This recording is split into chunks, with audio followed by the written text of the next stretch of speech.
नमस्कार दोस्तों, स्वागत है आप सभी का आपके अपने चैनल मूव ऑन स्टडी में। आज मैं आप लोगों के सामने history friends Jharkhand academic council के द्वारा जो टर्मिनल 1 का एग्जामिनेशन होने वाले यानी फ्रेंड्स आप लोग का जो परीक्षा होने वाली है 9 मार्च को यानी फ्रेंड्स 9 अप्रैल को जो पेपर होने वाले हिस्ट्री का, तो उसके लिए फर्स्ट टर्मिनल का मैं क्वेश्चन लेके आया हूँ विथ कंसेप्ट और कुछ कुछ एक्स्ट्रा फैक्ट्स के साथ।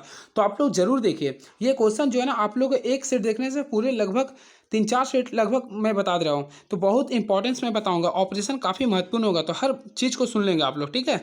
तो चलिए मैं स्टार्ट करता हूँ। इससे पहले आप लोग पूरा देख लेंगे इसका इंट्रोडक्शन क्या है। तो फ्रेंड्स चलिए स्टार्ट करता हूँ मैं क्वेश्चन की ओर। तो पहला क्वेश्चन क्या लिख रहा है आप लोग पढ़ सकते हैं। तो लिख रहा है फ्रेंड्स, मोहनजोदड़ो की खोज किसने किया? मोहनजोदड़ो की खोज किसने किया? तो इसका जो राइट आंसर होगा फ्रेंड्स, तो मोहनजोदड़ो की जो खोज किया राखाल दास बनर्जी के द्वारा किया गया, यानी इसे हम लोग शॉर्टकट में बोलते हैं आर डी बनर्जी के द्वारा किया गया। अब फ्रेंड्स अगर क्वेश्चन आता है कि कब किया गया, तो आप लोग याद रखिएगा 1922 में राखाल दास बनर्जी के द्वारा मोहनजोदड़ो की खोज किया गया था। क्लियर है? यहाँ पे आप लोग याद रखिएगा। उसके साथ साथ देखिए मैं कुछ एक्स्ट्रा आप लोग को बताने आया हूँ ताकि आप लोग कुछ एक्स्ट्रा मिले अलग अलग। दयाराम साहनी, तो फ्रेंड्स दयाराम साहनी ने हड़प्पा सभ्यता की खोज की। ताकि बोले हड़प्पा की खोज किसने किया, तो दयाराम साहनी ने किया। उसके साथ साथ देखिए अगर क्वेश्चन आर बिस्ट, तो आर बिस्ट का नाम जो फुल नाम होता है रविंद्र सिंह बिस्ट है, जिन्होंने बनवाली यानी फ्रेंड्स बनवाली का खोज किया था। तो बनवाली का खोज कब किया था? 1974 में किया गया था। क्लियर है? अब लास्ट इसमें देखिए एक और ऑप्शन दे रहा, तो ऑप्शन ये MR। तो ये फ्रेंड्स यानी इसका फुल फॉर्मूला होता है रंगनाथ राव, जिन्होंने लोथल का खोज किया था। तो लोथल का खोज किया था 1554 में। अब मैं सिंपल वे में आप लोगों को फिर से एक बार बोलता हूँ, सुन लीजिएगा ध्यान से, काफ़ी महत्वपूर्ण चीज़ बोल रहा हूँ। मोहनजोदड़ो की खोज राखाल दास बनर्जी ने किया था। कब किया था? 1922 में। इसे आप लोग याद कर लीजिए, इसका राइट आंसर 1922 है। और दयाराम साहनी ने हड़प्पा की खोज किया था। क्लियर है? और आर बिस्ट का फुल फॉर्म होता है रविंद्र सिंह बिस्ट ने बनवाली का खोज किया था 1974 में। और MR राव, इन्होंने रंगनाथ राव लोथल की खोज किया था 1954 में। चलिए वेरी नेक्स्ट क्वेश्चन, डॉकयार्ड यानी गोदीवाड़ा का अवशेष किस नगर से प्राप्त हुआ? तो फ्रेंड्स डोकवाड यानी गोदीवाड़ा का अवशेष जो प्राप्त हुआ वह आप लोगों के लिए लोथल से प्राप्त हुआ। कहाँ से प्राप्त हुआ? तो लोथल से प्राप्त हुआ। आप लोग इसे याद रखिएगा। क्लियर है? अब क्वेश्चन आता है लोथल की खोज किसने किया, कब हुआ? तो लोथल का खोज जो किया गया था 1954 में खोजा गया था। और किसके द्वारा खोजा गया था? इसे भी आप लोग याद रखिएगा, रंगनाथ राव के द्वारा, रंगनाथ राव के द्वारा। चलिए and very next question, Maurya वंश के अंतिम शासक कौन थे?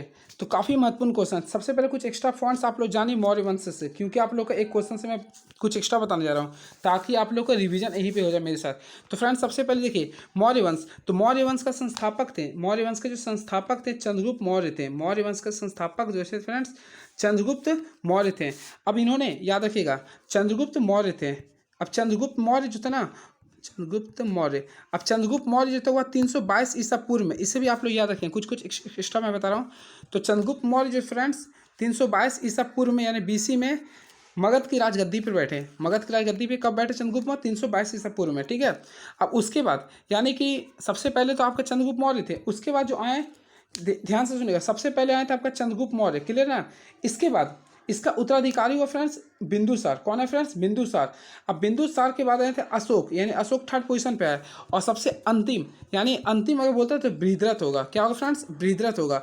तो मौर्य वंश का अंतिम शासक कौन था? बृहद्रथ था।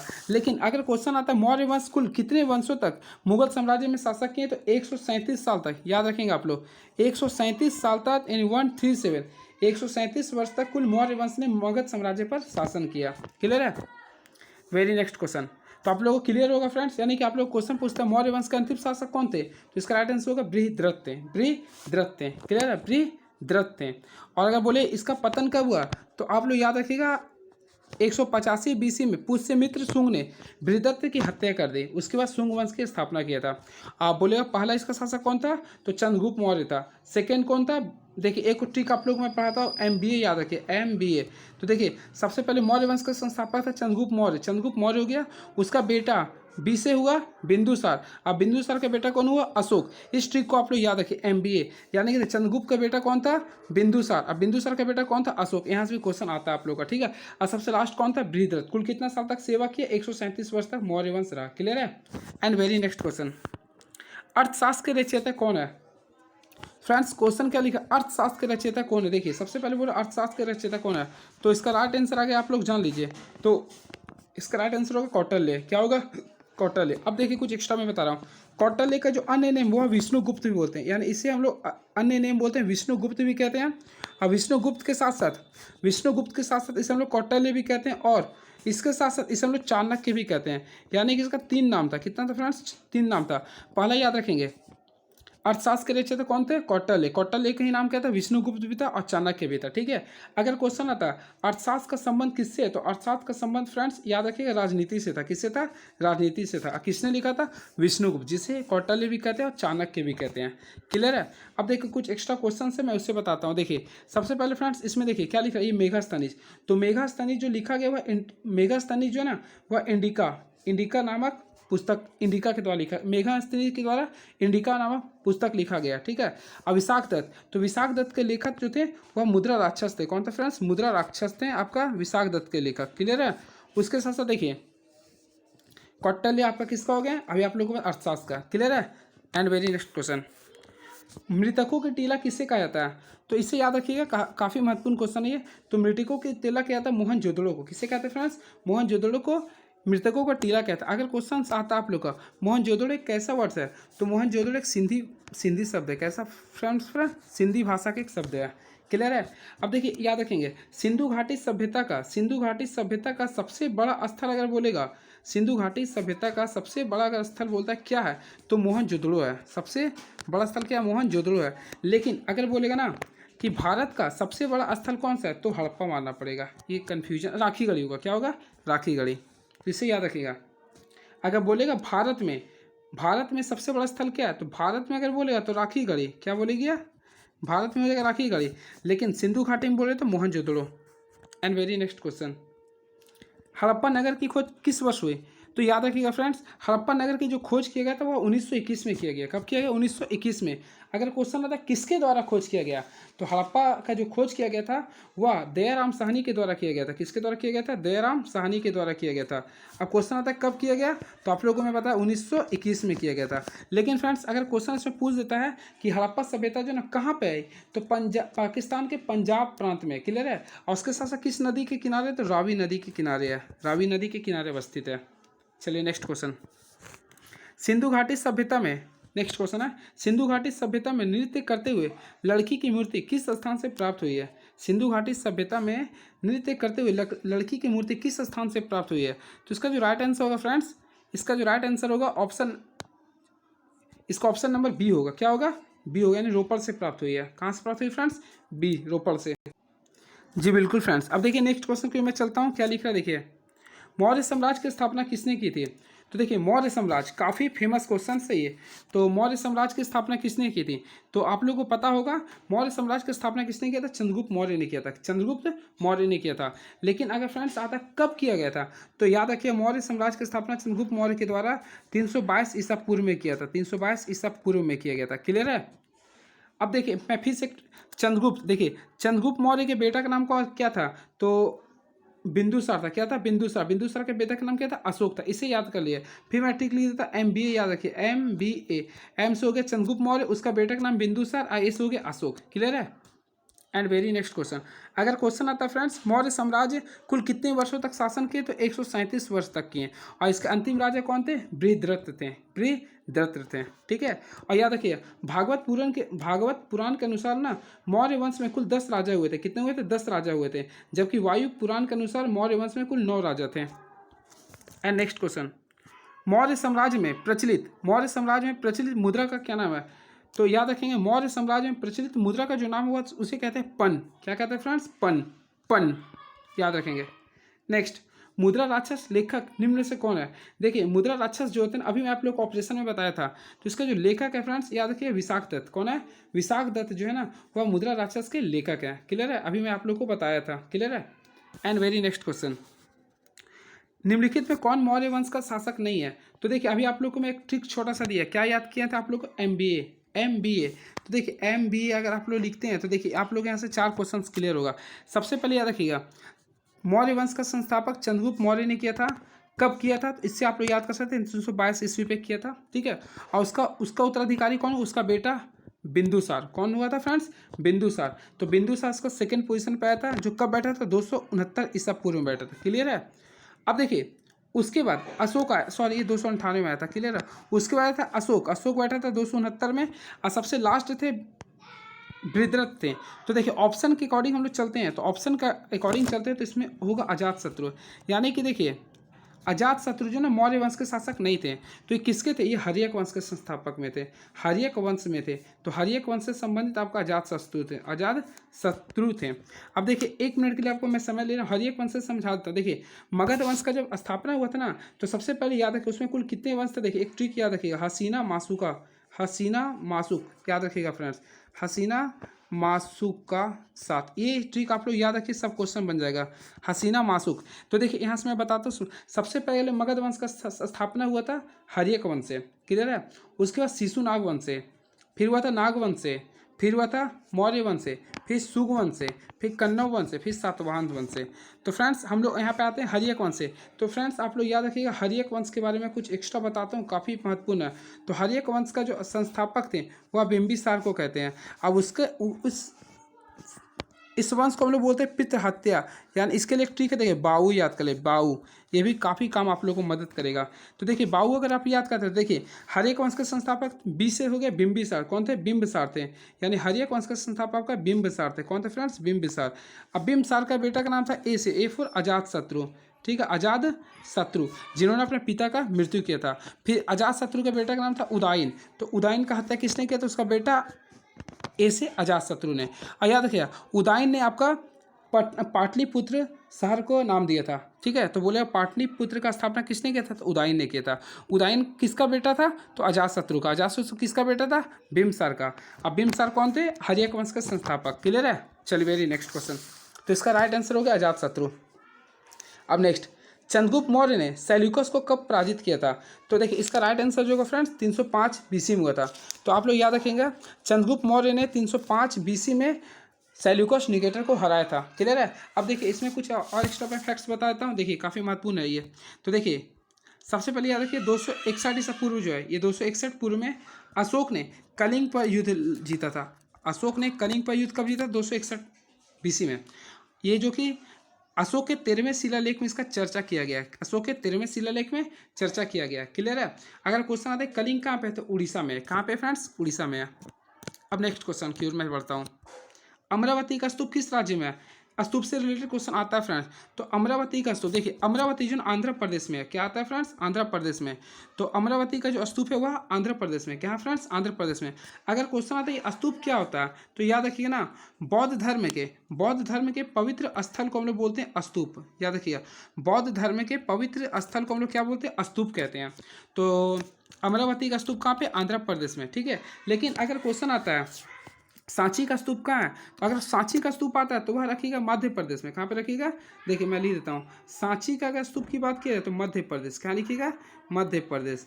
और अमरावती का कहाँ पे, आंध्र प्रदेश। और सांची का स्तूप और अमरावती का स्तूप दोनों गौतम बुद्ध की प्रतिमा से संबंधित है, ठीक है। एंड वेरी नेक्स्ट क्वेश्चन, बौद्ध के पूर्व जन्म की कथाएं निम्नलिखित में से किसमें संकलित है, तो याद रखिएगा फ्रेंड्स, बौद्ध के जो पूर्व जन्म की जो कथाएं होती हैं ना वह जातक कथा में शामिल होते हैं, किसमें होते हैं, जातक कथा में, तो जातक कथा में होते हैं, क्लियर है। अगर क्वेश्चन आता है पंचतंत्र का लेखक कौन है, विष्णु शर्मा, ठीक है, काफ़ी महत्वपूर्ण क्वेश्चन है। भोपाल की किस बेगम ने सांची के स्तूप के संरक्षण में योगदान दिया था, मैं भी आप लोगों को बताया था, भोपाल यानी कि मध्य प्रदेश में क्या सांची का स्तूप है। देखिए आया क्या क्वेश्चन ना, तो सांची का स्तूप का निर्माण किसके द्वारा किया गया था, अगर क्वेश्चन आता है सांची का स्तूप का निर्माण किसके द्वारा किया गया था, अशोक के द्वारा, किसके द्वारा किया गया था, अशोक के द्वारा। अब कमेंट बॉक्स में आप लोग लिखिएगा ना, अशोक का सबसे बड़ा, अशोक किसका बेटा था, ये आप लोग लिखेंगे, क्लियर है ना। अब देखिए ऑपरेशन नहीं करूंगा ज़्यादा क्योंकि आप लोग कन्फ्यूजन होगा। तो देखिए लिख रहा, भोपाल के किस बेगम ने सांची के स्तूप के संरक्षण में योगदान दिया, तो याद रखेंगे आप लोग, काफ़ी महत्वपूर्ण क्वेश्चन है। तो याद रखेंगे आप लोग, शाहजहां बेगम और सुल्तान जहां बेगम ने काफ़ी मदद किया था, ऑप्शन नंबर बी होगा, क्लियर है। यानी शाहजहां बेगम और सुल्तान जहां बेगम ने सांची का स्तूप में बहुत योगदान दिया था। And very next question, Buddha के बचपन का क्या नाम है, काफ़ी महत्वपूर्ण क्वेश्चन है ये। तो याद रखेंगे आप लोग, बुद्ध के जो बचपन का नाम था, बुद्ध के बचपन का जो नाम था सिद्धार्थ था, क्या था फ्रेंड्स, सिद्धार्थ। गौतम बुद्ध के बचपन नाम का नाम क्या था, सिद्धार्थ था, क्लियर है। और इसका बेटा का नाम क्या था, राहुल, ये बेटा का नाम क्या था, राहुल। अगर बोले गौतम बुद्ध के बेटा का नाम क्या था, राहुल। अब महावीर तो जानते हैं, महावीर का बचपन का नाम वर्धमान था, ठीक है। And very next question, Mahavir का जन्म कहाँ हुआ? तो देखिए महावीर का जो जन्म हुआ था वैशाली में हुआ था। कहाँ हुआ था फ्रेंड्स? वैशाली में हुआ था। क्लियर है? एंड नेक्स्ट क्वेश्चन, सारनाथ क्या है पता आप लोगों को? सारनाथ वो प्लेस है जहाँ पर सबसे पहले गौतम बुद्ध ने अपना पहला उपदेश दिया था। क्लियर है? अब बोध गया में उसे अपना ज्ञान की प्राप्ति हुआ था। क्लियर है? And very next question, Jain समुदाय में प्रथम विभाजन के श्वेतांबर संप्रदाय के संस्थापक कौन थे? तो याद रखिएगा, जैन समुदाय के प्रथम विभाजन में श्वेतांबर जी बिल्कुल फ्रेंड्स। तो देखिए क्वेश्चन क्या लिख रहा, जैन समुदाय में प्रथम विभाजन के श्वेतांबर संप्रदाय के संस्थापक कौन थे? तो श्वेतांबर की अगर बात किया जाता है तो श्वेतांबर के स्थलव्रत थे। कौन थे फ्रेंड्स? स्थलव्रत थे, याद रखेंगे। और दिगंबर की बात किया था, अगर देखिए आप लोग कन्फ्यूजन मैं नहीं करना देना चाहता हूँ। दिगंबर का अगर बोलता है तो भद्रबाहु हो जाएंगे, और श्वेतांबर का होंगे तो स्थलबाहु। देखिए सा से श्वेतांबर स्थूलबुद्ध हो गया। क्लियर है? और श्वेतांबर वाले जो थे ना वह सफ़ेद वस्त्र पहनते हैं। आप लोग देखते होंगे सफ़ेद वस्त्र का जो धारण करते हैं तो उसे बोलते हैं श्वेतांबर, और जो नंगे रहते थे उसे बोलते हैं भद्रबाहु। क्लियर है ना? तो चलिए नेक्स्ट क्वेश्चन, स्तूप संबंधित, अभी तो मैं आप लोग को ऑपरेशन में बताया था। तो स्तूप संबंधित किससे? तो बौद्ध से संबंधित है। किससे संबंधित है? बौद्ध से। यानी कि बौद्ध के पवित्र स्थल को बोलते हैं स्तूप। अगर आप लोग कमेंट बॉक्स में लिखिएगा सांची का स्तूप का निर्माण किसने किया था? क्लियर है? और अमरावती स्तूप कहाँ पर है? नेक्स्ट, कुंडलवन कश्मीर में चतुर्थ बौद्ध संगीति किस शासक काल में हुआ था? तो देखिए सबसे पहले बौद्ध संगीति कुल 4 हुआ। कितना हुआ फ्रेंड्स? 4। ऐसे तो हुआ 6 लेकिन 4 फेमस थे। तो चारों के लिए मैं आगे आप लोगों को एक ट्रिक देता हूँ, याद रखिए। आप लोग बोलिए अपने आराम से, रावे पाकू बोलिए एक बार, बिल्कुल सही, रावे पाकू। फिर से बोलिए रावे पाकू, रावे पाकू। अब देखिए मैं याद कराता हूँ। रास होगा फ्रेंड्स राजगीर, यानी पहला जो हुआ था वह राजगीर में हुआ था। कहाँ हुआ था? राजगीर में हुआ था। वैश्य हो गया वैशाली, यानी दूसरा जो बौद्ध संगीति हुआ था वह वैशाली में हुआ था। क्लियर है? रावे पाकू, यहाँ पा है। और तीसरा जो हुआ था पाटलिपुत्र में हुआ था। कहाँ हुआ था? पाटलिपुत्र में हुआ था। और चौथा हुआ था कुंडग्राम कहाँ पर था? जम्मू कश्मीर में हुआ था। तो ये याद रखें, रावे पाकू। फिर से बौद्ध संगीति में कुल 4 संगीति हुए थे। तो पहला हुआ था रासे राजगीर, दूसरा हुआ वैशाली, तीसरा हुआ पाटलिपुत्र और चौथा कुंडग्राम। ट्रिक याद करने का, रावे पाकू। अब अगर किसके शासनकाल में हुआ था? तो शासनकाल के लिए मैं भी एक ट्रिक देता हूँ, आप लोग को 1 सेकंड में याद हो जाएगा। बिल्कुल सही समझे।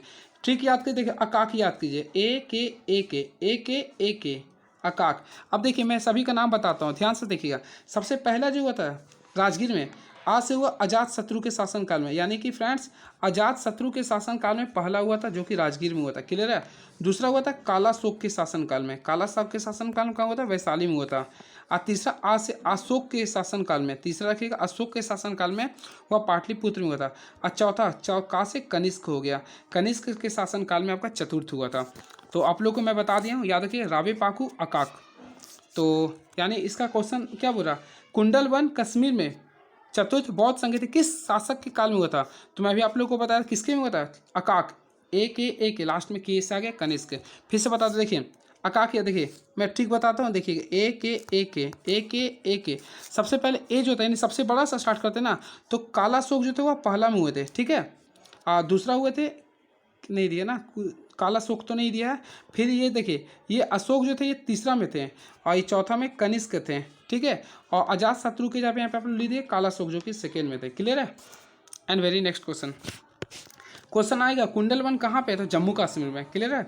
नेक्स्ट, सूफी परंपरा में पीर से क्या अर्थ है? तो पीर जो है ना सूफी परंपरा में उसे गुरु कहते थे। पीर को अर्थ क्या होता था? गुरु। क्लियर है? एंड वेरी नेक्स्ट क्वेश्चन, भक्ति एवं सूफी आंदोलन के संतों का योगदान था। देखिए भक्ति एवं सूफी आंदोलन के संतों का जो योगदान था वो आपका हिंदू और मुसलमानों में एकता से था।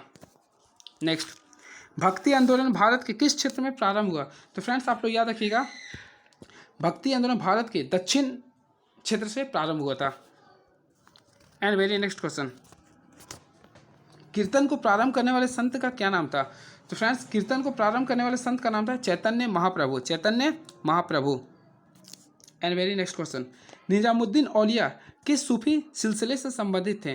तो फ्रेंड्स आप लोग याद रखिएगा, निजामुद्दीन औलिया जो थे ना वह चिश्ती से थे। किससे थे? चिश्ती से थे। तलवंडी किस का जन्म स्थान है? तो गुरु नानक का जन्म स्थान जो है तलवंडी है। नेक्स्ट, किस काल में प्रशासन में न्यायांकर व्यवस्था एवं आयंगर व्यवस्था प्रचलित थी? तो याद रखेंगे आप लोग विजयनगर काल में थे। कौन से थे? विजयनगर काल में थे। नेक्स्ट 1565 में कौन सा प्रसिद्ध युद्ध हुआ? तो फ्रेंड्स आप लोग याद रखिएगा तालीकोटा का युद्ध 1565 में हुआ था। तालीकोटा का युद्ध। अगर क्वेश्चन आता पानीपत का प्रथम युद्ध कब हुआ था? 1526 में हुआ था। और पानीपत का दूसरा युद्ध कब हुआ था? 1556 में हुआ था। ठीक है। और खानवा का युद्ध कब हुआ? पानखा यानी 1527 में हुआ था। क्लियर है। नेक्स्ट विजयनगर साम्राज्य की स्थापना कब हुआ था? तो फ्रेंड्स काफ़ी महत्वपूर्ण क्वेश्चन है ये, काफ़ी महत्वपूर्ण क्वेश्चन है। तो विजयनगर साम्राज्य की स्थापना कब हुआ था? 1336 में। और क्वेश्चन आता किसने किया? तो हरिहर और बुक्का नामक दो भाइयों ने। क्लियर है ना। नेक्स्ट क्वेश्चन कृष्णदेव राय किस साम्राज्य के राजा थे? तो देखिए कृष्णदेव राय जो थे ना वह विजयनगर साम्राज्य के राजा थे। विजयनगर साम्राज्य के। नेक्स्ट प्रसिद्ध ऐतिहासिक स्थल हम्पी किस जिले में स्थित है? तो देखिए हम्पी जो है ना वह विजयनगर में आता है। कहाँ पे आते हैं फ्रेंड्स? विजयनगर में आते हैं। अब क्वेश्चन आता है ना हम्पी कहाँ आता है? विजयनगर में आता है। क्लियर है ना।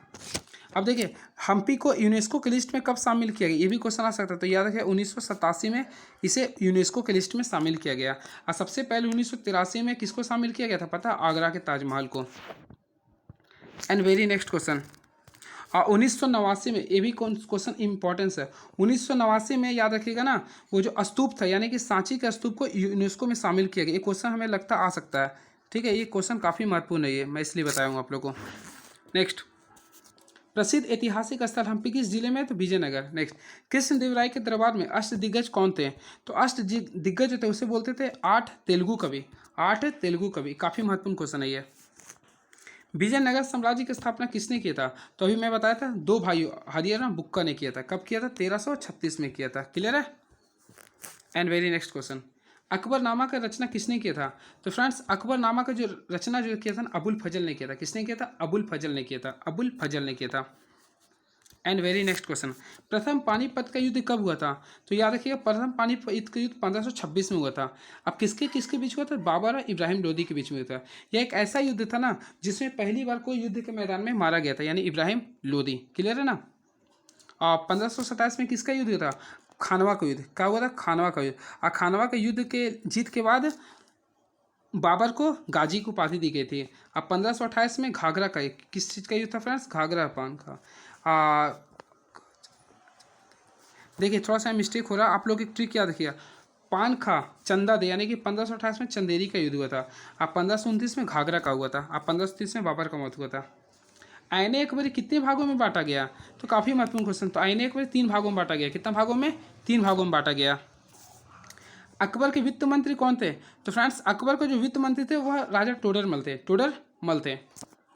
नेक्स्ट क्वेश्चन तंबाकू पर किस शासक ने प्रतिबंध लगाया था? तो तंबाकू पर जो प्रतिबंध लगाया गया था वह जहांगीर के द्वारा लगाया था। किसके द्वारा लगाया गया था फ्रेंड्स? जहांगीर के द्वारा लगाया गया था। नेक्स्ट मुगल काल में सर्वाधिक उपजाऊ भूमि को क्या कहते थे? तो मुगल काल में सर्वाधिक उपजाऊ भूमि को क्या कहते थे? बिल्कुल सही, पोलज कहते थे। क्या कहते थे friends? पोलज। And very next question Mughal काल में साम्राज्य की आय का सर्वाधिक महत्वपूर्ण साधन क्या था? तो फ्रेंड्स वहाँ का जो था सबसे महत्वपूर्ण साधन था वह भू राजस्व था यानी कि जिसे हम लोग बोलते हैं खीराज। तो चलिए कैसा लगा आप लोग जरूर बताइएगा। लास्ट वाला क्वेश्चन मैं ज़्यादा ऑपरेशन नहीं किया हूँ क्योंकि आप लोगों को प्रॉब्लम होगा इसलिए मैं नहीं किया हूँ। और इसके बाद मैं और भी जितने वीडियो होंगे जितने PDF होंगे मैं अपलोड कर दूंगा। आप लोग बने रहिए। और मैं क्वेश्चन इसलिए एक्स्ट्रा बताता हूँ क्योंकि क्वेश्चन तो नहीं अगर इससे रिलेटेड आ सकता है इसलिए मैं एक्स्ट्रा बताता हूँ। तो फ्रेंड्स चलिए subscribe my YouTube channel move on study. इससे पहले भी मैं वीडियो में बहुत सारे ऑपरेशन के साथ अपलोड किया हूँ तो आप लोग देख सकते हैं। चलिए थैंक यू सो मच।